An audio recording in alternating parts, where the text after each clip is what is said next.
Hello friends, ફરીથી સ્વાગત છે તમારું.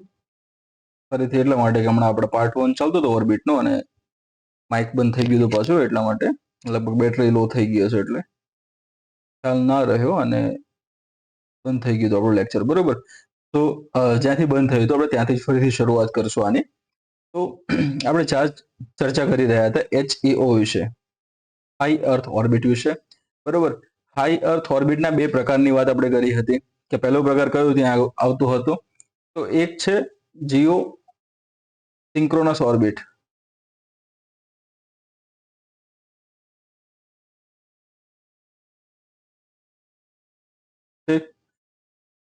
ને બીજો હતો જીઓ સ્ટેશનરી.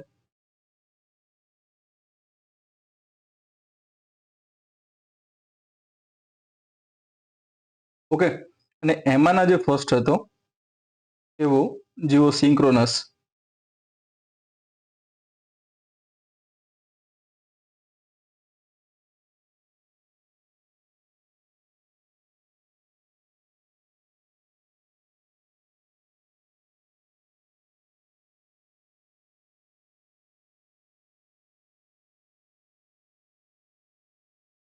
જેને ગુજરાતીમાં આપણે કહીએ છીએ ભૂ સમક્રમિક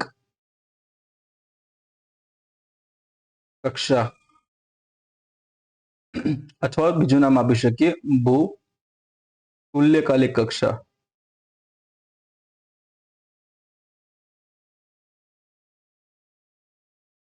અહીં સુધી આપણે પહોંચ્યા હતા અને પછી થોડા ઇસ્યુ હોવાના કારણોસર આપણે પછી ડિસકન્ટિન્યુ કરવું પડ્યું હતું. ઓકે, તો અહીંયાથી જ આપણે ફરીથી શરૂઆત કરશું એની. તો ભૂ તુલ્યકાલિક કક્ષા વિશે પહેલા જોઈશું આપણે. ભૂ તુલ્યકાલિક કક્ષા એટલે કે ભૂ સમક્રમિક કક્ષા, ઇંગ્લિશમાં જોયું તો જીઓસિંક્રોનસ ઓર્બિટ તરીકે આપણે એને ઓળખીએ છીએ. એ જીઓસિંક્રોનસ ઓર્બિટ તમે જોશો એની ઊંચાઈ પહેલું ફર્સ્ટ આપણે આવશે. ઊંચાઈ કેટલી છે તો કે 35,786 કિલોમીટર અથવા તો 36,000 કિલોમીટર સુધી, ત્યાંથી લઈને 36,000 કિલોમીટર સુધી. ઓકે, ત્યાં સુધી એની ઊંચાઈ આવેલી છે. બીજી જે મહત્વની વસ્તુ એ છે કે એનો ભ્રમણકાળ, એટલે સમયની આપણે વાત કરીએ કે એક ભ્રમણ પૂર્ણ કરવામાં, પૃથ્વીનું એક ચક્કર પૂર્ણ કરવામાં કેટલો સમય લાગે છે, તો સમય આવશે એનો 23 કલાક 56 મિનિટ ને 4 સેકન્ડ. રેડી, 23 કલાક 56 મિનિટ ને 4 સેકન્ડ જેટલો સમયગાળો એમાં લાગે છે. ઓકે, બીજું તમે જોશો તો આ જે કક્ષા છે એની અંદર સૌથી વધારે શું તો હવામાન સંબંધિત ઉપગ્રહો છે. બરોબર, અને નેવિગેશન સંબંધિત ઉપગ્રહો પ્લેસ કરવામાં આવે છે, એટલે કે મૂકવામાં આવે છે.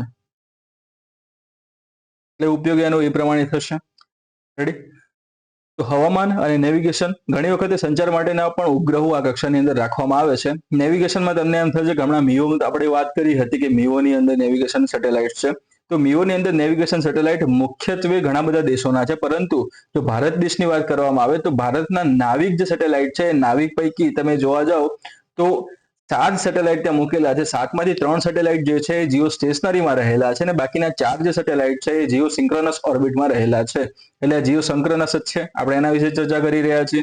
બરોબર, તો એટલે અહીંયા નેવિગેશન કીધું, એમાં સ્પષ્ટ રીતે હું તમને લખી પણ દઉં કે નાવિકની વાત અહીંયા હું કરી રહ્યો છું.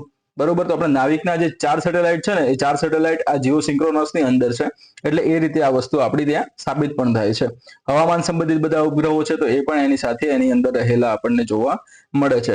ઠીક છે, અને બીજી જે વસ્તુ એ છે કે હવામાન સાથે સંકળાયેલા ઘણા બધા દેશોના ઉપગ્રહો છે તે નેવિગેશન માટે આપણે યુઝ કરીએ છીએ તે, અને ઘણી વખત સંચાર માટેના પણ ઉપગ્રહો આની અંદર રાખવામાં આવે છે.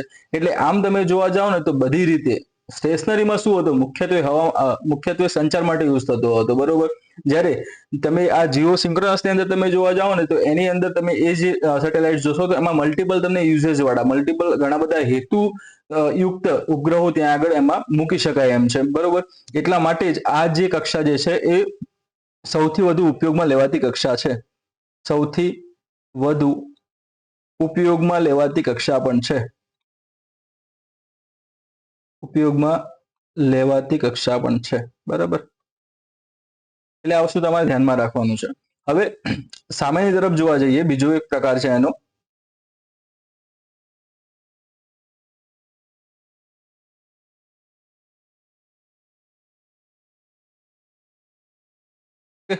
બીજો જે પ્રકાર છે એની આપણે વાત કરીએ તો એનું નામ શું? તો એ છે geostationary orbit. Geostationary orbit,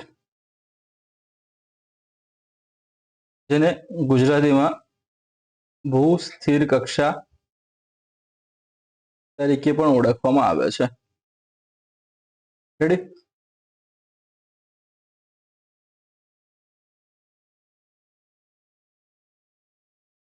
હવે આની અંદર તમે જોશો તો આની ઊંચાઈ કેટલી? તો સેમ ત્યાં જેટલી આપેલી હતી એટલી તમને જોવા મળે છે, 35,786 કિલોમીટર.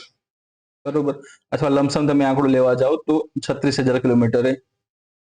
ઓકે, ત્યાં તમને જોવા મળશે. એટલે 35,786 થી 36,000 કિલોમીટર સુધી તમને જોવા મળી શકે છે. બરોબર, પછી એના પછી તમે જોશો તો આનો પરિભ્રમણ જે સમય જે છે, એટલે કે આની અંદર કોઈ પણ ઉપગ્રહ રાખેલો હોય તો એને પૃથ્વીની પ્રદક્ષિણા કરતા કેટલો સમય લાગે?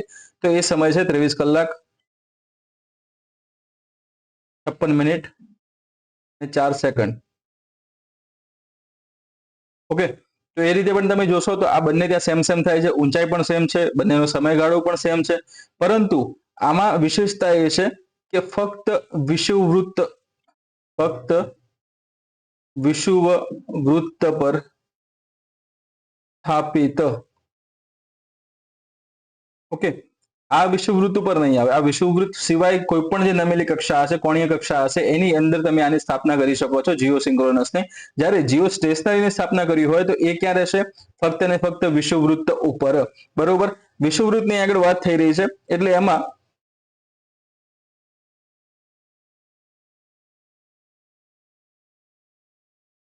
સૌથી મહત્વનું જે આવશે એ એના ઉપયોગની વાત આવશે, યુઝ.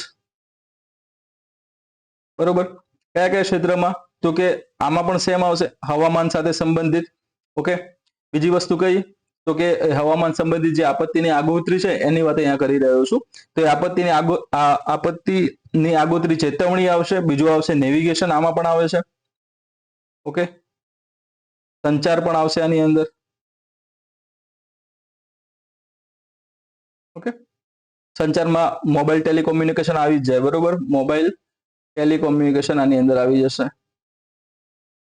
ઓકે, અને એ સંચારમાં બીજું જે મહત્વનું આવે છે ઇન્ટરનેટ પણ આવી જશે. ઇન્ટરનેટ પણ આની અંદર આવશે એક. ઓકે,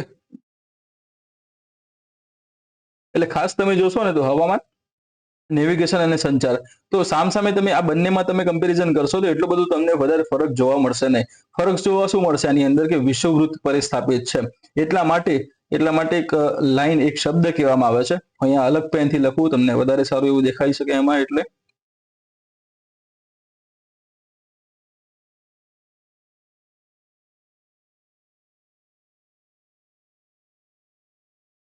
મહત્વની વસ્તુ, ફરક એમાં એટલું છે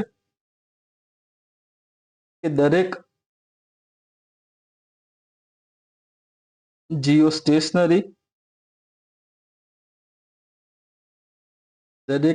સ્ટેશનરી કક્ષા એ જીઓસિંક્રોનસ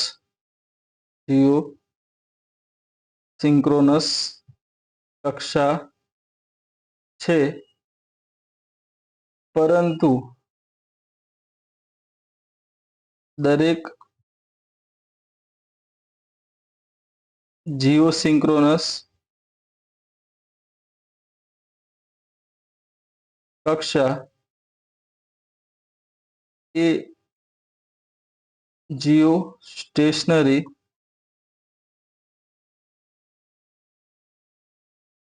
કક્ષા નથી. ઓકે, કેમાં વિધાન આપવામાં આવે છે? ભાઈ, વિધાન એટલા માટે આપવામાં આવે છે કે દરેક જીઓ સ્ટેશનરી કક્ષા એ જીઓસિંક્રોનસ કક્ષા છે. જીઓસિંક્રોનસમાં કઈ કઈ માહિતી જોઈએ? એક તો આ ઊંચાઈ એની કેટલી છે? કે 35,786 કિલોમીટર સુધીની. તો હા, એ આની અંદર છે. સમયગાળો આનો જેટલો છે એટલો સમયગાળો આનો છે. આ કઈ જગ્યાએ જોવા મળે છે? તો એ વિષુવવૃત્ત સિવાય બધી બાજુ નમેલી જોવા મળે છે. ટૂંકમાં એ ગોળગું ફરતી આપણને જોવા મળે છે. સેમ. બરોબર, તો અહીંયા આપણે કામ કરે જ છે.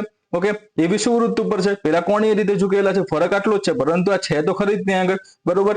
તો આ એટલા માટે કહેવાય છે કે જીઓ સ્ટેશનરી છે ને એ જીઓ સિંક્રોનસ છે, પરંતુ જીઓ સિંક્રોનસ જે છે એ જીઓ સ્ટેશનરી નથી, કારણ કે જીઓ સિંક્રોનસ જે ઓર્બિટ છે એ કોણીય ઝુકાવ ધરાવતી કોણીય કક્ષા છે, બરોબર. અને આ તમે કઈ છે તો વિષુવવૃત્તીય કક્ષા છે, એટલે જીઓ સિંક્રોનસ વિષુવવૃત્ત બની શકતી નથી. વિષુવવૃત્તને જીઓ સિંક્રોનસ થવું હોય તો એ થઈ શકે છે, એટલે કહેવાય કે જીઓ સ્ટેશનરી એ જીઓ સિંક્રોનસ છે, પરંતુ જીઓ સિંક્રોનસ કક્ષા એ જીઓ સ્ટેશનરી સંખ્યા કક્ષા નથી, બરોબર. એટલે આ રીતે આ વિધાન ત્યાં સાચું પડે છે. ઓકે, અહીંયા જે વાત કરીએ છીએ કે હવામાન, નેવિગેશન, સંચાર કઈ રીતે મહત્વનું, સંચારની વાત કરીએ તો એક એક્સ્ટ્રા સ્લાઇડ એમાં લઈને તમને બતાવું એ વસ્તુ તમને કે સંચારમાં તમે જોશો ને દોસ્ત, તો સંચારમાં તમે જોશો તો કંઈક આ પ્રમાણે તમને વસ્તુ જોવા મળે છે કે જ્યારે આ કોઈ પૃથ્વી છે આપણી, બરોબર. પૃથ્વી ઉપર આ XYZ ભાઈ ત્યાં આગળ એનું ઘર આવેલું છે, એના ઘરના ઉપર આ એક ત્યાં ડીશ ટીવીની અથવા તો ટાટા સ્કાયની ડીશ લગાવેલી છે. ઓકે, સામે ઉપર તમે જોવા જાઓ તો આ છે તમારી હાઈ અર્થ ઓર્બિટ, અને એમાં પણ છે તમારું જીઓ સ્ટેશનરી, બરોબર. કઈ છે આ જીઓ સ્ટેશનરી ઓર્બિટ છે, અને જીઓ સ્ટેશનરીમાં તમે જોશો અહીંયા આગળ તો એક અહીંયા સેટેલાઇટ રાખવામાં આવેલો છે આપણું,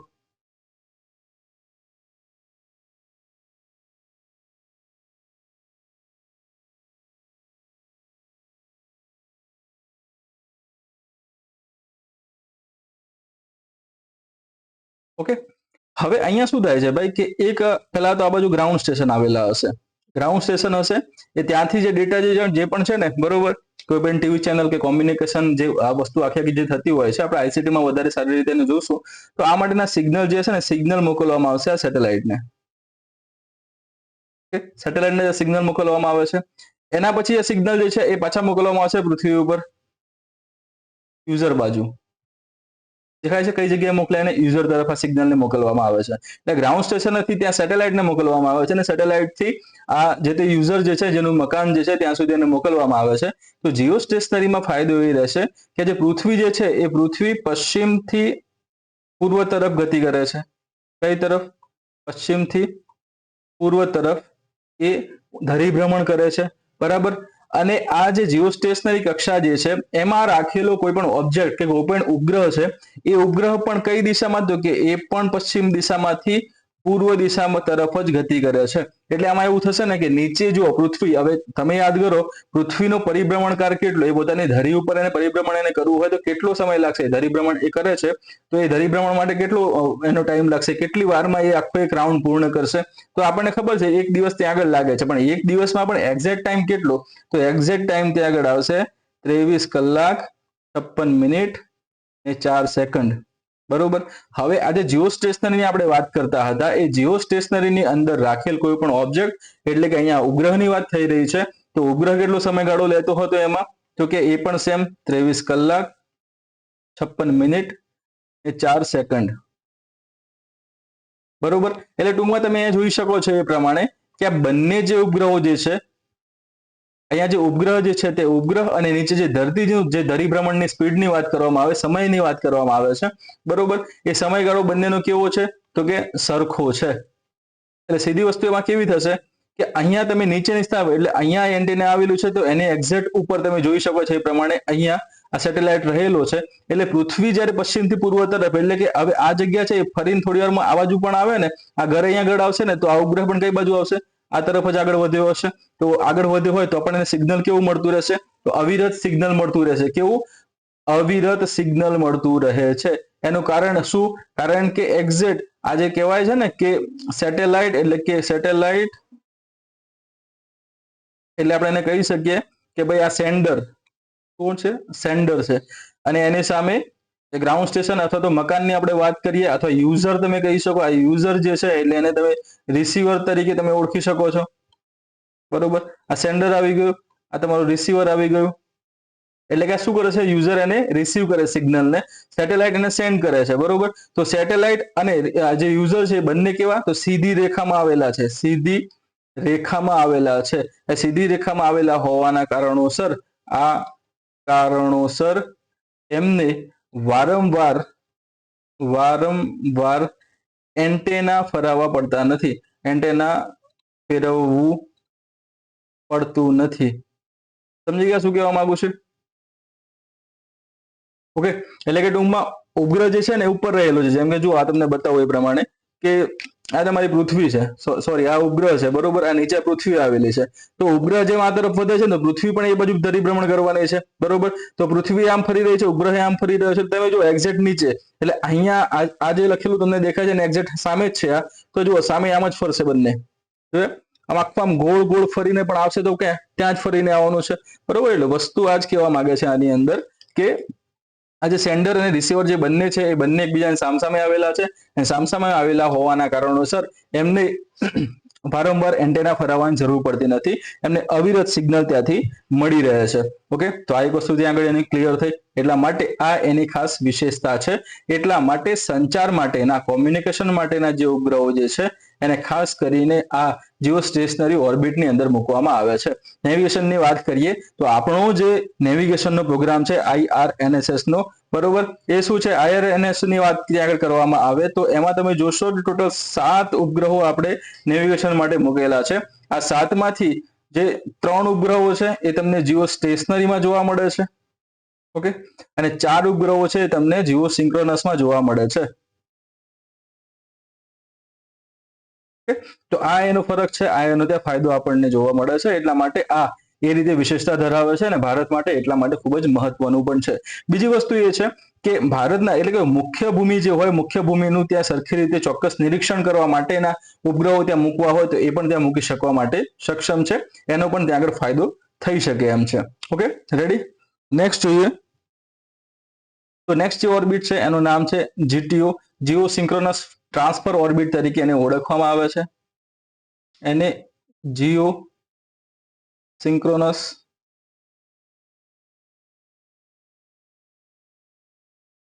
ટ્રાન્સફર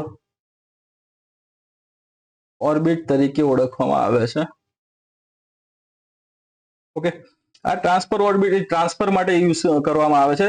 એક જગ્યાએથી બીજી જગ્યાએ શોર્ટમાં ઓછા સમયગાળામાં ઓછું ફ્યુલ બાળીને મોકલવાનો હોય ત્યારે આ GTO નો ઉપયોગ કરવામાં આવે છે. અહીંયા જો વાત કરી છે, the GTO is the blue line connecting the yellow and red orbits. Okay, તો યલો અને રેડ, એટલે આ રેડ તમે જોઈ રહ્યા છો પહેલા, ઓકે, અને બીજી છે યલો, અહીંયા યલો ની આ વાત કરી છે, ઓકે, અને આ જે બ્લુ શું છે તો કે GTO છે. આ બ્લુ દેખાય તમને શું છે? એ GTO છે, જીઓ સિંક્રોનસ ટ્રાન્સફર ઓર્બિટની વાત કરવામાં આવી રહી છે. એટલે આ શું કરે છે કે જ્યારે આપણે કોઈ પણ આપણા દેશની વાત કરીએ તો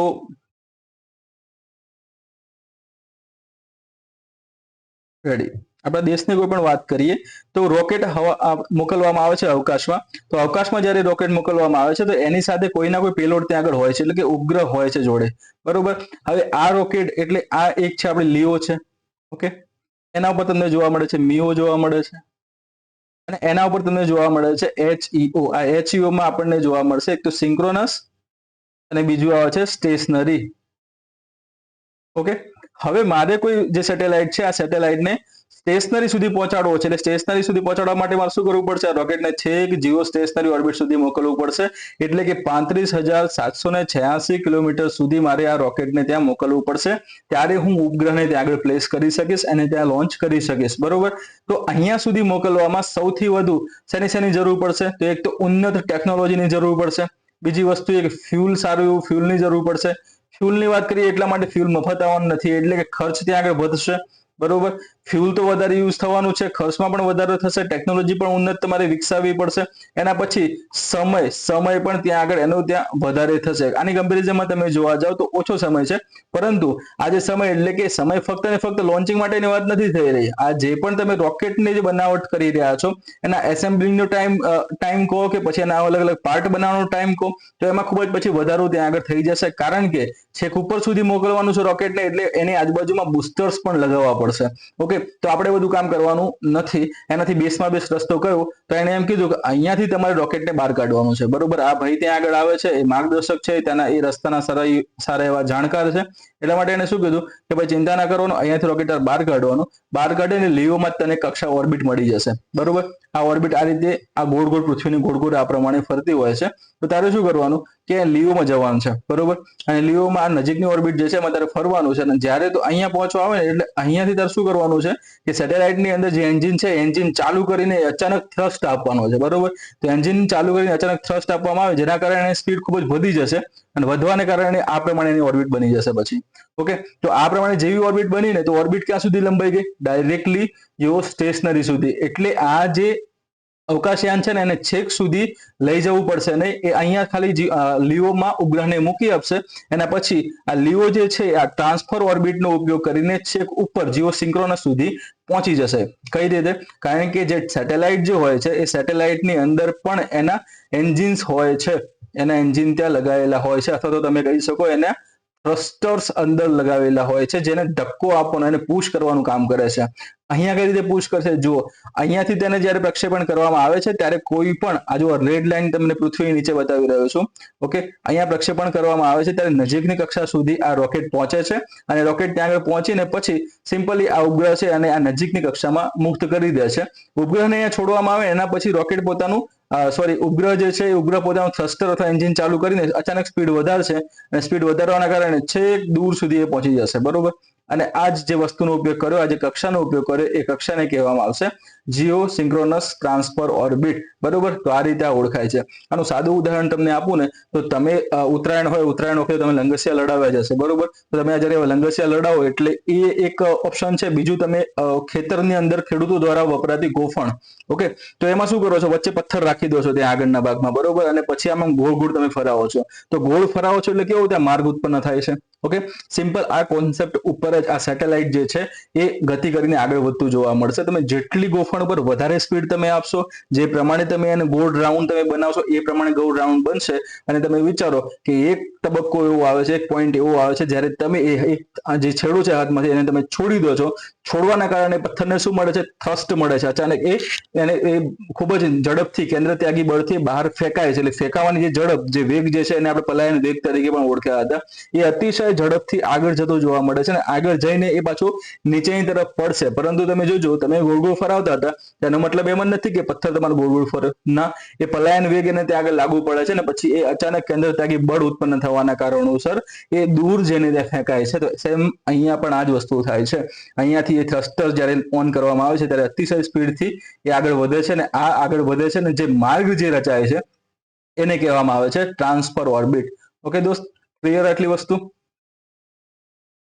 એટલે ટૂંકમાં હવે તમે આને કહી શકો કે તેની મારફતે જે ઉપગ્રહ છે એને એક કક્ષામાંથી બીજી કક્ષામાં પ્રવેશ કરાવવામાં આવે છે, બરોબર. ફાયદો એનાથી શું થયો? તો કે ટેકનોલોજી, જે ઉન્નત ટેકનોલોજી વિકસાવી પડતી હતી આપણે છેક સુધી રોકેટ લઈ જવા માટે, એની જરૂર પડશે નહીં. ફ્યુઅલ જે છે ઓછામાં ઓછું ફ્યુઅલ ઈંધણ બળશે, બરોબર. ખર્ચ છે, ખર્ચમાં પણ ખૂબ જ ઘટાડો થશે.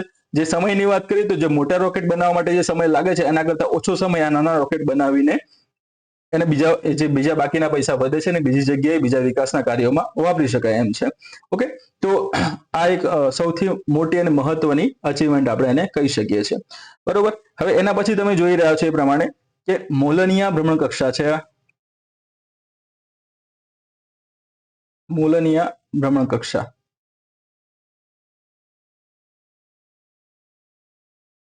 ઓકે, સેમ બીજી તમને આવી જોવા મળે છે, એક છે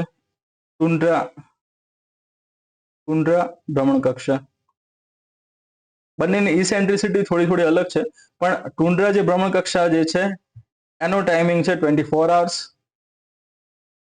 અને મોલનિયા જે ભ્રમણ કક્ષા છે એનો ટાઈમિંગ છે 12 hours. એટલે શું કે મોલનિયા ભ્રમણ કક્ષાની અંદર રાખેલો જે ઉપગ્રહ છે એ એક એનું જે આખું સર્કલ પૂરું કરતા, એટલે કે પૃથ્વીની આસપાસ એને એક રાઉન્ડ પૂરું કરતા એને કેટલો ટાઈમ લાગશે? તો કે 12 કલાક લાગશે. ટુન્ડ્રા ભ્રમણ કક્ષાને કેટલો ટાઈમ લાગશે? તો એને એક આખું રાઉન્ડ, અહીંયા તમે બતાવેલું છે એ પ્રમાણે કે આખું એક રાઉન્ડ એને પૂર્ણ કરવું હોય તો આ રાઉન્ડ પૂર્ણ કરવામાં એને લગભગ 24 કલાક જેવો સમય, એટલે કે એક દિવસ ત્યાં લાગી જશે. તો સૌથી પહેલી જે વસ્તુ આવે છે, આની જરૂર કેમ પડી એમ કે, બરોબર, આની જરૂર શું પડી? જરૂર પહેલા તમને કહી દો, મોલનિયા ભ્રમણ કક્ષા જે એ છે એ મિયોનો જ એક ભાગ છે, મિયોનો જ એક ભાગ છે, બરોબર. મિયોની અંદર એને ભણાવવામાં આવતું નથી, એને ક્યાં ઉલ્લેખ કરવામાં આવતો નથી, બટ તમે જોવા જાઓ તો 12 કલાક. હવે તમે યાદ કરો, મિયોની હું વાત કરતો હતો, અહીંયા સાઈડમાં લખું છું, બરોબર. મિયોની મેં તમને જ્યારે ત્યારે વાત કરી હતી મીડિયમ અર્થ ઓર્બિટ, જેની અંદર 2000 કિલોમીટરથી લઈને 35,786 કિલોમીટર સુધીનો વિસ્તાર આવતો હતો. આ જે વિસ્તાર છે એ કવર કરવા માટે 2 કલાકથી લઈને 24 કલાકનો સમય લાગતો હતો. બરોબર, અલગ અલગ તમે જુઓ છો એ પ્રમાણે. તો અહીંયા જુઓ કેટલા કલાકનો સમયગાળો છે મૂલ્યાંકનનો, 12 કલાક. તો આ બેની વચ્ચે 12 આવી જશે. ઠીક, સાદું ગણિત છે. અહીંયા આગળ આપણને ખબર પડે કે 2 અને 24 ની વચ્ચે 12 અહીંયા આવી જાય છે, એટલા માટે આને કહેવાય છે કે મિયોનો જ એક ભાગ છે. Got it? તો કદાચ પરીક્ષામાં એવું પૂછાય કે મોલનિયા ભ્રમણ કક્ષા એ કઈ ભ્રમણ કક્ષાનો ભાગ છે? જીઓ એટલે કે જીએસઓ નો છે, સ્ટેશનરીનો છે, સિંક્રોનસનો છે, કે લોઅર અર્થ ઓર્બિટનો છે, કે મીડિયમ અર્થ ઓર્બિટનો છે? તો જવાબ આપણો આવશે મીડિયમ અર્થ ઓર્બિટ. Okay, clear? ઠીક, તો બરાબર. હવે નેક્સ્ટ એમાં તમે જોશો તો જરૂર કેમ પડી એની? જરૂર કેમ પડી? આટલા બધા ઉપગ્રહો આટલી બધી કક્ષાઓમાં કામ કરી રહ્યા છે, તો આની જરૂર શું પડી? તો આની જરૂર પડી એનું સૌથી મહત્વનું કારણ છે પૃથ્વી પર આવેલો એક મોટો એવો દેશ, જેને હાલ બધાને અંફાવીને મૂકેલા છે એમ કહેતો પણ કંઈ ખોટું નથી. આ તરફ જોવા મળે છે રશિયા. બરોબર, અત્યાર સુધી આપણે જે ઉપગ્રહો મૂકતા હતા એ ઉપગ્રહોમાં કેવું હતું કે જેટલા પણ તમે જોયા ને સારા એવા 24 કલાક કામ કરી શકે એવા ઉપગ્રહો આપણને ક્યાં જોવા મળતા હતા? ઇક્વેટર ઉપર ને એમ જોવા મળતા હતા. બરોબર, તો આ બધા ઉપગ્રહો આ ઇક્વેટર ઉપર રહેલા હોવાના કારણોસર આજે નોર્થ પોલ અને સાઉથ પોલ ની વાત કરીએ, નોર્થ પોલ ને સાઉથ પોલ ને સરખી રીતે કવર કરી શકતા નહોતા. બરોબર, તો સરખી રીતે કવર કરી શકવાના કારણોસર આ જે વિભાગો હતા એ થોડા વિકાસના કારણે, વિકાસ ઓછો થવાના કારણે એ થોડા પછાત રહી જતા હતા. એટલા માટે અહીંયા તમે જુઓ છો એ પ્રમાણે રશિયા જે ખુદ છે એ ઓલમોસ્ટ નોર્થ પોલ જોડે આવેલું છે. બરોબર, અને રશિયાના ઘણા બધા વિસ્તારો નોર્થ પોલ તરફ આવેલા છે. તો હવે તમે આગળ જોવા જશો ને તો ત્યાં ઘણી બધી માનવ વસાહત પણ છે. તો એ લોકો માટે સગવડ ઊભી કરવા માટે આ લોકોએ આવી એટલે કે આજે આ ભ્રમણ કક્ષા જે છે એનો ઉપયોગ કરવાનો ચાલુ કર્યો છે, જેને મોલનિયા ભ્રમણ કક્ષા તરીકે ઓળખવામાં આવે છે, જેનો સમયગાળો તમે આગળ જોશો તો 12 કલાકનો છે. બરોબર, 12 કલાકનો તમને આ સમયગાળો જોવા મળે છે. એમાં અહીંયાથી એટલે કે 1, 2, 3 ત્યાંથી લઈને છેક 11 સુધી 10 કલાકનો સમયગાળો તમે એક્ઝેક્ટલી જોશો તો આને કવર કરતો જોવા મળે છે. અને એમાં પણ તમે અહીંયા જોશો 2 થી 10 એટલે ટોટલ કેટલા કલાક છે? તો આ 8 કલાક છે. 8 કલાક તો એક્ઝેક્ટલી રશિયાના ભાગ ઉપર ત્યાં આગળ આ ઉપગ્રહમાં આ કક્ષામાં રાખેલો ઉપગ્રહ રશિયા ઉપર રહેશે. બાકીના 3-4 કલાક જે છે ત્યાંથી ફરીને ફટાક લઈને પાછો આવી જશે. ફટાક લઈને પાછો કેમ આવી જશે? કારણ કે આ જે સેન્ટર છે એ સેન્ટર શું છે? પેરીજી છે. એની શું છે? પેરીજી. ગુરુત્વાકર્ષણ બળ સૌથી વધારે અહીંયા આગળ હોય એટલા માટે જે ઉપગ્રહની જે ગતિ હોય એ ગતિ પણ કેવી હશે? સૌથી વધારે હશે. અહીંયા જેમ જેમ આગળ જશે ને એમ ઉપગ્રહની ગતિ કેવી થશે? ધીમી પડશે. યાદ કરો મેં એપોજી અને પેરીજીની વાત કરી હતી. આ 6 કલાકનો જે પોઈન્ટ છે એ પોઈન્ટને શું કહેવાશે? તો એને એપોજી કહેવામાં આવશે આ સેન્ટર. ઓકે, તો એપોજી તરીકે ઓળખાય છે. અને અહીંયા સૌથી ઓછું ગુરુત્વાકર્ષણ બળ હશે. જેમ જેમ નજીક આવશે એમ પૃથ્વીનું ગુરુત્વાકર્ષણ બળ એને લાગુ પડે છે, અને લાગુ પડવાના કારણોસર એના ત્યાં વેગમાં ત્યાં વધારો થાય છે, અને વેગમાં વધારો થવાના કારણે અહીંયા અતિશય ઝડપથી આ એરિયામાંથી પાસ થઈ જશે. બરોબર, તો આ જરૂર એટલે આ કારણોસર જે રશિયાના જે લોકો છે એમને આ રીતની ખૂબ જ અગવડ પડતી હતી, તકલીફ પડતી હતી, એ માટે એમણે આ સુવિધા પછી ઊભી કરી. બરોબર, હાલમાં તમે જોશો તો મોલનિયા ભ્રમણ કક્ષા, એના પછી ટુંડ્રા ભ્રમણ કક્ષાની વાત કરીએ આપણે તો આ બંને, એના પહેલા મોલનિયામાં જો રશિયા તો છે જ, પણ સાથે સાથે જાસૂસીના કામ કરાવવા માટે અમેરિકા પણ આ ભ્રમણ કક્ષાનો ઉપયોગ કરે છે. આ પણ ધ્યાનમાં રાખજો, રશિયા અને અમેરિકા બંને મોલનિયા ભ્રમણ કક્ષાનો સારો એવો યુઝ કરે છે. રેડી? હવે અહીંયા બીજી જે મહત્વની વસ્તુ એ છે કે આ કક્ષા જે છે એ વિષુવવૃત્ત સાથે 63.4 ડિગ્રી જેટલો ખૂણો અથવા તો કોણ બનાવે છે, અને તેની વિકેન્દ્રિતતા અહીંયા નીચે લખું છું, વિકેન્દ્રિતતા એટલે કે ઇસેન્ટ્રિસિટી ઈ કહું કેટલી છે? 0.7 છે. કેટલી? 0.7. હવે યાદ કરો, જો સંપૂર્ણ ગોળ હોય તો એની ઇસેન્ટ્રિસિટી કેટલી હતી? તો 0 હતી. પરંતુ એ જેમ જેમ લંબાય એટલે કે પછી 0.1, પછી આનાથી લાંબુ હોય તો 0.2, પછી 0.3, 5 એટલે કે પછી 4, પછી 5, પછી 6, પછી 7, 0.7, પછી 0.8, 8 9 એમ એટલે ટૂંકમાં છેલ્લે તમે અહીંયા જ ધારી લો ને તો એક આટલા આવી જાય બરોબર એટલે આટલું હોય ને જો આ પ્રમાણે લંબગોળ કક્ષા હોય તો એની ઇસેન્ટ્રિસિટી કેટલી થાય 0.1 આનાથી લાંબુ આટલે સુધી હોય તો 0.2 આટલું લાંબુ ત્યાં એની કક્ષા હોય તો કે 0.5 આટલી લાંબી કક્ષા હોય એની તો 0.7 એટલે અહીંયા જે તમને આ લાંબી કક્ષા જોવા મળે છે એની ઇસેન્ટ્રિસિટી ની વાત કરીએ આપણે એટલે કે વિકેન્દ્રિતતાની વાત કરીએ એ છે 0.7 બરોબર તો આ વસ્તુ તમારે ખાસ ધ્યાનમાં રાખવાની છે ઓકે એના પછી આ વસ્તુ બતાવી છે એના પહેલા આપણે જોઈ લઈએ ટુંડર ભ્રમણકક્ષાની વાત પહેલા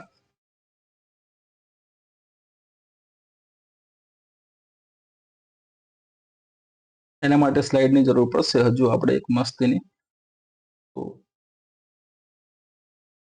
યુઝ કરી લઈશું આપણે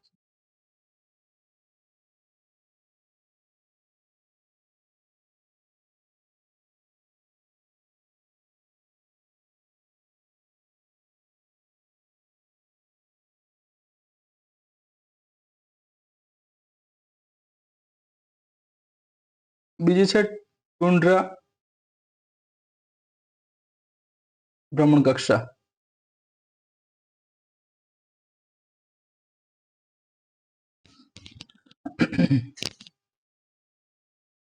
એમાં તમે જોશો તો આનું પરિભ્રમણ કાળ એટલે કે એક જે ચક્ર છે એક પૃથ્વીની ફરતે એક એને રાઉન્ડ આખો પૂરો કરવો હોય સમયગાળો કેટલો આવશે હમણાં જ આગળની સ્લાઇડમાં મેં લખાયું હતું 24 કલાક એનો જવાબ આવે છે શું 24 કલાક બરોબર વિષુવવૃત્ત સાથે આની વાત કરીએ તો વિષુવવૃત્ત સાથે 63.4 ડિગ્રીનો ખૂણો બનાવે ઓકે તે તમે કોણીય કક્ષામાં આને ગણી શકો કોણીય કક્ષામાં કોણ નહોતા આવતા યાદ છે ને 0 ડિગ્રી હતા 90 ડિગ્રી હતા 180 ડિગ્રી બરોબર એના સિવાયના બધા કોણીય કક્ષામાં આવે એટલે આ બધા કઈ કક્ષાઓ છે તો કે કોણીય કક્ષાઓ છે ઓકે વિકેન્દ્રિતતાની વાત કરીએ વિકેન્દ્રિતતાની વાત કરીએ તો એ છે 0.2 થી 0.3 જેટલી ઓકે આનો ઉપયોગની વાત કરીએ આપણે ખાસ તો કોઈ નિશ્ચિત વિસ્તાર હોય એ નિશ્ચિત વિસ્તારનું અવલોકન કરવા એ નિશ્ચિત વિસ્તારનું અવલોકન કરવા માટે આનો ઉપયોગ થાય છે ઓકે અવલોકન એટલે સીધી વસ્તુ છે જાસૂસી કરવા માટે આનો ઉપયોગ થાય કારણ કે 24 અહીંયા તમે જુઓ છો કે આ જે 24 કલાક છે ને એમાંથી લગભગ 80% જેટલો સમયગાળો જે હશે એ એક્ઝેક્ટ એક જગ્યા ઉપર એટલે કે જેની જે પ્રદેશ આવેલો છે એના એક્ઝેક્ટ ઉપર આ ગ્રહ ત્યાં આગળ રહેશે ઉપગ્રહ ત્યાં આગળ રહેશે એના કારણોસર એ વધારેમાં વધારે સમય સ્થાનની ઉપર રહેવાના કારણોસર એ વિસ્તારનું સારું એવું અવલોકન શિષ્ટ ભાષામાં આપણે કહીએ સારી એવી ભાષામાં તો અવલોકન કહેવાય અને થોડી ઘણી ડિપ્લોમેટિક એવી ભાષામાં આપણે વાત કરીએ તો એ શું કરવા અમે ધ્યાન રાખી રહ્યા છીએ બરોબર ટૂંકમાં સીધી વસ્તુ શું કોઈ પણ દેશ ઉપર નજર રાખવા માટે આ જેવું આ ભ્રમણ કક્ષાની અંદર ઉપગ્રહોને મૂકવામાં આવે છે ઓકે તો એ વસ્તુ તમારે યાદ રાખવાની રહેશે ઠીક નેક્સ્ટ હવે જોઈએ તો આ બહુ પહેલા આવી જાય એવી વસ્તુ હતી અંતે આવી છે તો આપણે અંતે એને જોઈ લેશું અહીંયાથી જુઓ મેં તમને બહુ સારી રીતે બધી વસ્તુ આગળની બતાવી દીધી હતી ઠીક અહીંયા આપણે આ પૃથ્વી છે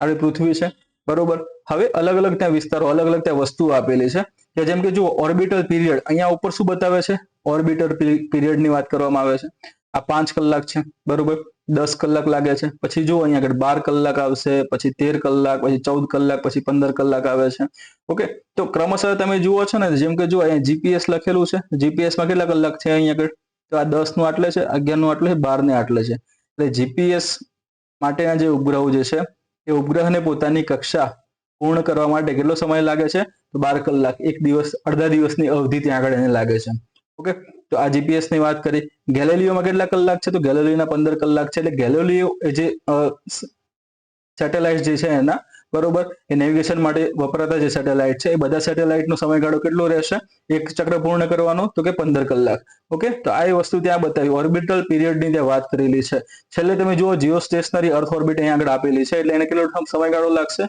તો કે 24 કલાક અહીંયા છે grave yard orbit Jio plus 300 kilometre ચલો અહીંયા તમને આની વાત મારે કરવી છે નામ શું છે એનું ગ્રેવ યાર્ડ ઓર્બિટ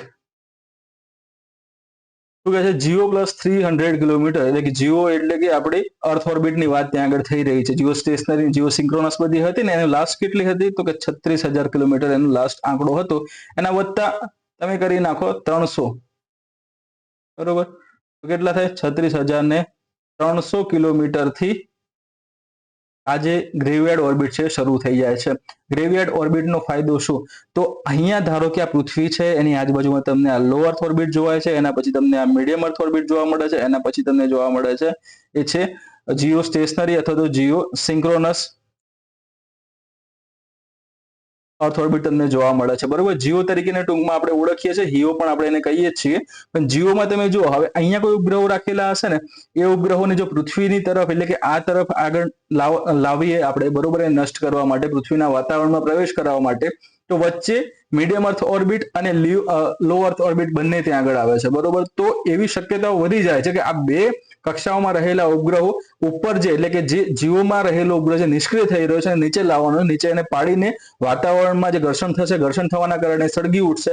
આ પ્રક્રિયા કરવા માટે જ્યારે નીચે લાવવામાં આવે છે ત્યારે આ બે અલગ અલગ કક્ષામાં રહેલા ઉપગ્રહો એને નડી શકે છે. નડવાના કારણોસર બીજી પણ એટલે કે બીજા ઘણા બધા ઉપગ્રહોને ત્યાં નુકસાન થઈ શકે એમ છે. એટલા માટે ખાસ કરીને આ ગ્રેવિયાર્ડ ઓર્બિટનો ઉપયોગ કરવામાં આવે છે કે જ્યારે આ કક્ષાઓ એટલે કે જીઓ સિંક્રોનસ અને જે જીઓ સ્ટેશનરીમાં રહેલા સેટેલાઇટ છે એ ખરાબ થઈ જાય તો ખરાબ થઈ જવાના કારણોસર એમાં જે થ્રસ્ટર લાગેલું હોય છે એ થ્રસ્ટરનો ઉપયોગ કરીને આ કક્ષામાંથી ધક્કો મારીને બહાર કાઢી દેવામાં આવે છે. એટલે બહાર એટલે શું, અહીંયા જે અંતર છે એ કયું છે તો 36,000 કિલોમીટર છે. તો 36,000 કિલોમીટર થી લઈને આ 300 કિલોમીટરનો જે પટ છે, બરોબર, જે વિસ્તાર છે, ટૂંકમાં 300 કિલોમીટર દૂર એને ત્યાં આગળ ધકેલી દેવામાં આવે છે. ક્યાં તો કે ગ્રેવિયાર્ડ ઓર્બિટમાં. એટલે અહીંયા શું આવશે કે જે ખરાબ થયેલા જેટલા પણ ઉપગ્રહો હશે એ બધા ઉપગ્રહોને ધક્કો મારીને ઉપરની તરફ મોકલી દેવામાં આવશે. એટલે કે ત્યાં આગળ જે ઓર્બિટ આવેલી છે એ ઓર્બિટને કહેવામાં આવે છે ગ્રેવિયાર્ડ ઓર્બિટ, બરોબર. તો આ એક છે ગ્રેવિયાર્ડ ઓર્બિટ. ઠીક, આ બાજુ તમે જોઈ રહ્યા છો, અહીંયાથી તમે આ બાજુ જાઓ તો રેડિયસ ઓફ ઓર્બિટની વાત કરવામાં આવી રહી છે, જેમ કે 40,000 છે, 30,000 છે, 20,000 છે, 10,000 કિલોમીટર, બરોબર. તો કિલોમીટરના આધારે ત્યાં ગોઠવેલા છે કે કયો ઉપગ્રહ કેટલા કિલોમીટર આવેલો છે. હવે તમે આ અહીંયાથી પટ્ટી પકડીને આગળની તરફ વધશો ને તો જુઓ અહીંયા આ જે બ્લુ કલરની લાઈન છે ને, બ્લુ કલર અહીંયા જીપીએસ ને શો કરે છે, બરોબર. અહીંયા બ્લુ કલરની લાઈનમાં કેટલા કિલોમીટર આવે, આ જેમ કે 20,000 કિલોમીટર છે અહીંયા આગળ, બરોબર. અને અહીંયા તમે 30,000 કિલોમીટર જોવા મળે છે. તો આ 20, 21, 22 ને 23,000 કિલોમીટરની ઊંચાઈએ આ જીપીએસ ત્યાં ઉપગ્રહો એના ત્યાં આગળ આવેલા છે એમ આપણે ત્યાં કહી શકીએ, બરોબર. એટલે આ વસ્તુ ત્યાં મહત્વની આપણે આ પ્રમાણે બને છે. એટલે ત્યાંથી લઈને અત્યાર એટલે કે પૃથ્વી ઉપર આ લોકોનું સારું એવું ત્યાં કોમ્યુનિકેશન નેટવર્ક ત્યાં રહેલું છે, જેનો ઉપયોગ કરીને આપણે વિવિધ વિકાસાત્મક કાર્યો અને વિવિધ માનવજાતને ઉપયોગી એવી યોજનાઓ અને અલગ અલગ પ્રકલ્પો અમલમાં મૂકી શકીએ છીએ. ઠીક, એના પછી ઓર્બિટલ સ્પીડની વાત કરવામાં આવી રહી છે કે કઈ ઓર્બિટમાં રહેલો ઉપગ્રહ કેટલી સ્પીડથી આગળ વધશે, તો એની વાત કરી છે ને. સામેની તરફ તમને હાઇટ અબવ સી લેવલ એટલે કે દરિયાઈ સપાટીથી એની હાઇટની ત્યાં વાત કરવામાં આવેલી છે. એટલે આ બધી વસ્તુ ત્યાં મૂકેલી છે. જો અહીંયા આગળ આઈએસએસ પણ ત્યાં આપેલો છે આપણને અલગથી, બરોબર. આ આઈએસએસ હતો ત્યાં, એટલે કે ઇન્ટરનેશનલ સ્પેસ સ્ટેશન, એને આઈએસએસ તરીકે ઓળખ્યું હતું. કેટલા કિલોમીટરની ઊંચાઈ આવેલું હતું તો કે 400 કિલોમીટરની ઊંચાઈ આવેલું હતું, બરોબર. એટલે આ બધી વસ્તુ આમાં આપણે જોવાની હતી જે મેં તમને બતાવી. ઠીક, હવે અહીંયા આગળ જે વસ્તુ હું તમને કહેતો હતો કે objects are concentrated in LEO and around the equatorial plane in GEO, બરોબર. એટલે અહીંયા જુઓ ઇક્વેટોરિયલ ની વાત કરીએ એટલે શું છે તો કે વિષુવવૃત્ત, અને અહીંયા બીજી શું વાત કરી છે તો લિયો. એટલે આ ભાઈ ટૂંકમાં એમ કહેવા માંગે છે તમને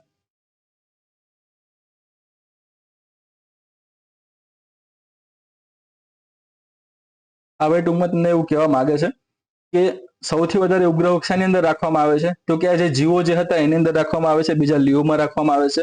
તો એના કારણે અહીંયા જો પૃથ્વીની આસપાસ કેટલા બધા આ જે નજીકમાં જે તમને ટપકા જોવા મળે છે ને, બધા ટપકા એ બધા લિયોના છે. આજે આખી રિંગ જે રચાય છે ને, રિંગની આસપાસ જે આ બધા ટપકા છે ને એ બધા ઇક્વેટર ઉપર આવેલા, એટલે કે જીઓ સ્ટેશનરી જે સેટેલાઇટ હતા ને એ જીઓ સ્ટેશનરી સેટેલાઇટ અહીંયા બતાવેલા છે. એટલે કેટલી સંખ્યામાં આ ઉપગ્રહો પૃથ્વીની આસપાસ આવેલા છે જેની કોઈ વાત થઈ શકે એમ નથી. અને એના કારણોસર આખું અવકાશમાં પ્રદૂષણ વધી રહ્યું છે, બરોબર. પ્રદૂષણ આના કારણે વધી રહ્યું છે. કઈ રીતે પ્રદૂષણ થાય? તો ભાઈ કોઈ ઉપગ્રહ છે ખોટકાયો હોય અથવા તો અન્ય કોઈ કારણોસર એમાં કોઈ ડેમેજ ઊભું થાય છે તો એના કારણે પોતાની ગતિમાં જે કંટ્રોલ હોવું જોઈએ કંટ્રોલ એ ગુમાવી બેસે છે. ગુમાવી બેસવાના કારણોસર એ અન્ય કોઈ સારું એવું જે ઉપગ્રહ હોય જે ચાલુ હોય બરોબર એની સાથે જઈને અથડાવાના કારણે એના ટુકડા પણ બધા અવકાશમાં વિખેરાય છે. નાનામાં નાનો ટુકડો પણ હોય ને એ પણ અવકાશમાં ખૂબ જ ઝડપથી ત્યાં આગળ વધતો હોય છે બરોબર. તો એ ઝડપથી બીજા ઉપગ્રહને ટકરાય તો એના કારણે એક સાથે ઘણા બધા ઉપગ્રહોને નુકસાન થઈ શકે છે. અને એ નુકસાન થવાના કારણોસર જે અલગ જે મેં બે આગળ ટર્મ તમને કીધી હતી કે એક તો હતી કેસ્લર સિન્ડ્રોમ અને બીજું હતું ત્યાં સ્પેસ ડેબ્રીની તમને વાત કરી હતી. તો આવી જે અસર સર્જાય છે એને કેસ્લર સિન્ડ્રોમ તરીકે ઓળખવામાં આવે છે. કેસ્લર સિન્ડ્રોમ તરીકે ઓળખવામાં આવશે. રેડી? અને આ જે તમને જોવા મળે છે બધું એટલે કે જે અવકાશી કચરો હોય ને એ અવકાશી કચરાને કહેવામાં આવે છે સ્પેસ ડેબ્રી. ઓકે, સ્પેસ ડેબ્રી તરીકે એને ઓળખવામાં આવે છે. ઠીક, તો આ બે શબ્દો પણ અહીંયા આગળ તમારા એ રીતે કવર થાય છે. એના પછી આ બીજી વાત કરી છે નાની શોર્ટમાં વસ્તુ બતાવી દીધી કે લો અર્થ ઓર્બિટમાં શું તો કે 2000 કિલોમીટર સુધી. ઓકે, એની અંદર શું છે તો અર્થ ઓબ્ઝર્વેશન સેટેલાઇટ એની અંદર આવી ગયા છે બરોબર. ઇન્ટરનેશનલ સ્પેસ સ્ટેશન એની અંદર આવી ગયું. ચાઇનીઝ સ્પેસ સ્ટેશન પણ લિયોમાં જ છે. એટલે આ બે અહીંયાથી તમારે એક વસ્તુ ક્લિયર થશે. ધેન મીડિયમ અર્થ ઓર્બિટની વાત કરીએ તો 2000 કિલોમીટર થી 30,000 કિલોમીટર. આ આંકડો થોડો અહીંયા લમસમ છે. આપણા ઈસરોનો આંકડો આપણે પકડવાનો છે જે છે 36,000 કિલોમીટર અથવા તો 35,786 kilometre. Okay, used for navigation satellite not at overcrowded. એટલે ઓવરક્રાઉડેડ એટલે શું?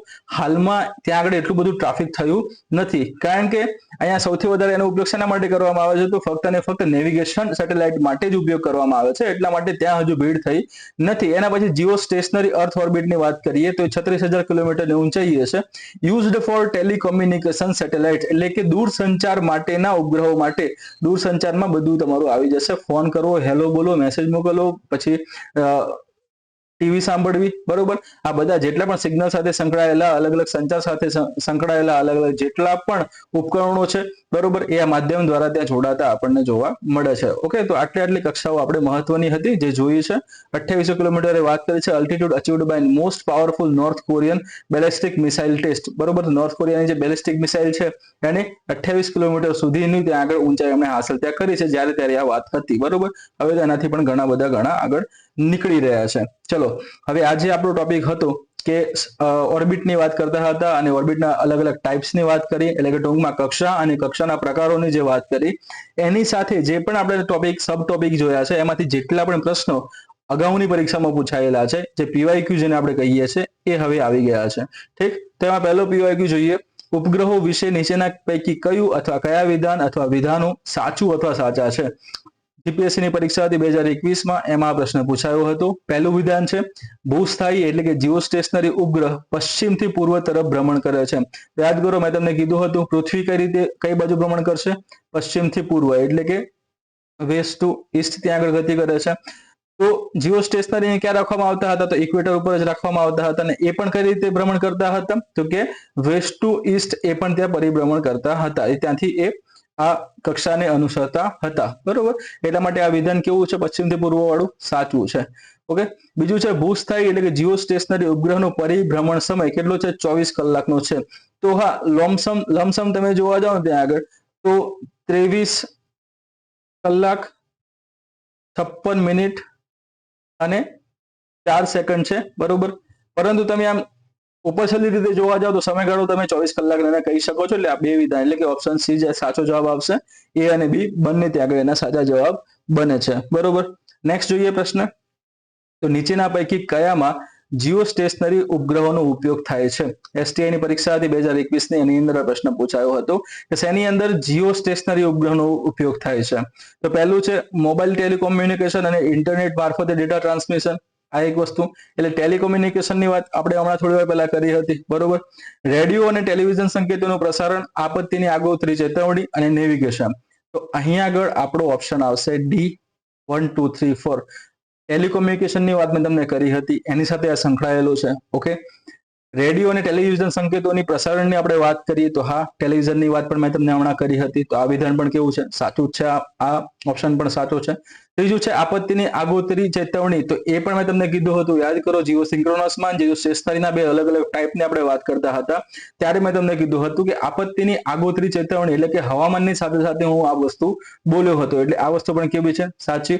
અને ચોથું છે નેવિગેશન. નેવિગેશન માટે નાવિકના તો ઓલરેડી 3 સેટેલાઇટ જીઓ સ્ટેશનરીમાં છે જ. ઓકે, તો આ વસ્તુ તમારે સાચી છે, એટલે કે 1, 2, 3, 4 જવાબ અહીંયા આગળ આવશે ડી, 1, 2, 3 અને 4. ઓકે, નેક્સ્ટ એના પછી જોઈએ તો પૃથ્વીનું પરિભ્રમણ કરતો ઉપગ્રહ નીચે પડતો નથી કારણ કે પૃથ્વીનું આકર્ષણ ખાલી જગ્યા એમ, તો એ અંતરે અસ્તિત્વ ધરાવતું નથી. એક એ ચંદ્રની ક્રિયાને બિન અસરકારક બનાવે છે, સતત ગતિમાન રહેવા જરૂરી ઝડપ પૂરી પાડે છે અને તેની ગતિ માટે જરૂરી પ્રવેગ પૂરો પાડે છે. અહીંયા આગળ 4 ઓપ્શન હતા, બરોબર. જવાબ શું આવે એ હું તમને અહીંયા બતાવું એના પછી કહેજો, બરોબર. જેમ કે આ આપણી પૃથ્વી છે અને આ નજીકની કોઈ કક્ષા આવેલી છે.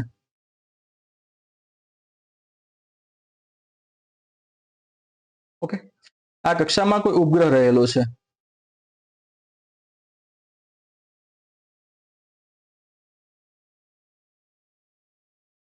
ધારી લેવાનું, બરોબર. ઉપગ્રહ જેવું લાગે ના લાગે સમજી જવાનું આપણે, હને. ના નહીં, હા. હા, તો ચલો, આ પૃથ્વી છે. પૃથ્વીનું પોતાનું ગુરુત્વાકર્ષણ બળ એટલે એનું જી ત્યાં આગળ રહેલું છે, બરાબર. હવે પૃથ્વી શું કરશે, પોતાના ગુરુત્વાકર્ષણ બળના કારણે આ જે વસ્તુ જે છે એને પોતાની તરફ ખેંચે છે, એટલે એને શું કહેવાશે, પ્રવેગ આપણે કહી શકીએ. ગુરુત્વ પ્રવેગની આપણે વાત કરી હતી, બરોબર. તો અહીંયા આગળ જુઓ, પ્રવેગ કઈ જગ્યાએ છે, એક તો આ છે પ્રવેગ. તો ગુરુત્વાકર્ષણ બળ લાગવાના કારણોસર એ જે સેટેલાઇટ છે એ પ્રવેગ લાગવાના કારણોસર આ તરફ એટલે કે આ પૃથ્વી તરફ ખેંચાય છે, પરંતુ એને જે ગતિથી કેન્દ્ર ત્યાગી બળથી એને બહાર ફેંકવામાં આવ્યો હતો એ કેન્દ્ર ત્યાગી બળ પણ એનું ત્યાં લાગે છે, એટલે આનો પોતાના પ્રવેગની આપણે વાત કરીએ તો એ આગળની તરફ જવાનો છે, બરોબર. આમ આગળની તરફ એ બહાર છટકવાનો ટ્રાય કરશે, પરંતુ એને ત્યાં પૃથ્વીનું ગુરુત્વાકર્ષણ બળ લાગુ પડે છે, એટલા માટે બહાર છટકવાની જગ્યાએ એ આ તરફ પૃથ્વી પર પડતો હોય એમ થશે, બરોબર. પાછું ત્યાં બળ લાગે છે, પરંતુ એનો પોતાની ત્યાં ગતિ છે જ, એટલા માટે એ આગળની દિશામાં આમ જશે, પણ પાછું ત્યાં પૃથ્વીનું ગુરુત્વાકર્ષણ બળ લાગે છે એટલે આ નીચેની તરફ આમ પડતો એમ થાય, બરોબર. ટૂંકમાં સિમ્પલ ઉદાહરણ કહ્યું, હું હાથમાં પથ્થર લઉં, પથ્થર લઈને એક જોરથી, ખૂબ જ ગતિથી, એટલે કે ખૂબ જ તાકાતથી પથ્થરને હવામાં ઉછાળું, તો ઉછાળીશ તો શું થશે, એક એવો પીક પોઈન્ટ આગળ આવશે એના પછી પથ્થર શું નીચે પડવાની શરૂઆત થશે. તો તમે જોજો કે જ્યાં સુધી નાખ્યો હતો ને ત્યાં સુધી શું થતું હતું, ઉપર જતું હતું. નીચેથી એનું ગુરુત્વાકર્ષણ બળ તો એને લાગતું જ હતું, પરંતુ છેક ઉપર ગયા બાદ એ જ્યારે નીચે પડે છે ને, ત્યાં નીચે પડે એટલે સમજી જવાનું કે એને ત્યાં આગળ જે એટલે કે આ જે પ્રવેગ એને મળવો જોઈતો હતો, જેને વેગ મળવો જોઈતો હતો, કે જે એને કેન્દ્રથી એને દૂર લઈ જાય, એ પછી ત્યાં મળતો નથી, એ ત્યાં ઓછો થઈ જતો હતો, અને ઓછો થઈ જવાના કારણોસર પછી એ અહીંયા આગળ પૃથ્વી ઉપર પટકાઈ જાય છે, બરોબર. તો આ પથ્થરની વાત કરી હતી, પરંતુ સેટેલાઇટમાં એવું કંઈ થશે નહીં, કારણ કે એ અવકાશ છે, એ પૃથ્વીથી ઘણો બધો દૂર છે, એટલા માટે ગુરુત્વાકર્ષણ બળ પણ ત્યાં ઓછું જ લાગે છે, બરોબર. પરંતુ એટલું પણ ઓછું નથી લાગતું કે આ પછી સાવ છટકીને પછી બહારની તરફ નીકળી જાય, ના. તો ગુરુત્વાકર્ષણ બળ છે એને ત્યાં પકડી રાખે છે અને જરૂરી ત્યાં પ્રવેગ પૂરો પાડે છે, બરોબર. એટલે આ ત્યાં આગળ ડી એનો જવાબ ત્યાં આગળ સાચો આવશે, બરોબર. નેક્સ્ટ જુઓ, ચોથો પ્રશ્ન, ખાલી જગ્યા કુદરતી સાધન સંપત્તિના દેખરેખ, નિયંત્રણ અને પ્રબંધન હેતુ માટે તેનું સંચાલન સૂર્ય તુલ્યકાલિક ધ્રુવીય ભ્રમણકક્ષા એટલે કે SSPO, જો અમે તમને વાત કરી હતી, બરોબર.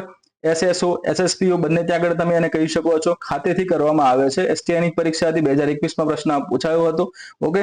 નવા એટલે 2022, 23, 24માં પણ પ્રશ્ન પૂછાયેલા છે, પરંતુ આની અંદર આ જૂની સ્લાઇડ છે એટલે આમાં તમને અપડેટ નથી, એનો મતલબ એ નથી કે PYQ બધા આખા ભરીને ત્યાં આગળ મૂકી દઈએ, બરોબર. PYQ ભરીને હું મૂકી પણ શકું છું, એમાં કઈ વાંધો નથી, પરંતુ લેક્ચરનું જે પછી લેન્થ જે છે, લંબાઈ જે છે, એટલે કે ટૂંકમાં જે ડ્યુરેશન, જે સમયગાળો છે, વધી જશે ત્યાં આગળ, અને વધી જવાના કારણોસર તમે પછી મેન્ટલી એમ વિચારશો કે 4 કલાકનો લેક્ચર ક્યારે પૂરો થશે એમ, બરોબર.